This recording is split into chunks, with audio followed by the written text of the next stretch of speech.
Kula nuwun dibuka kertase sing werna ijo. Seorang pengamen berambut gimbal ini nekat maju menjadi calon legislatif di Wonogiri viral di media sosial.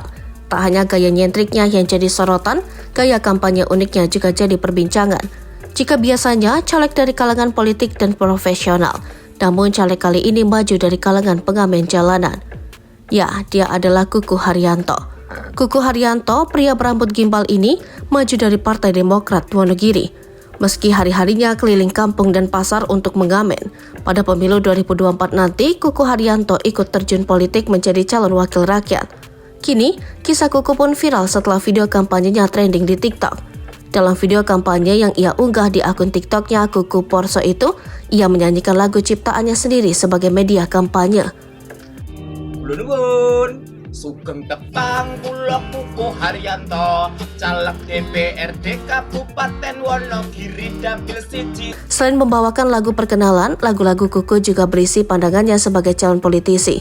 Salah satu lagunya berisi tentang desakannya untuk segera mengesahkan RUU perampasan aset. Selain itu, Kuku juga mengaku tak memiliki modal uang banyak untuk menjadi caleg.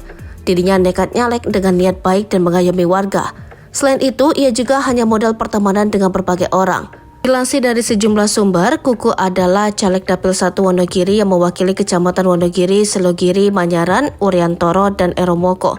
Dirinya mengaku hanya modal niat baik dan juga pertemanan dengan banyak orang.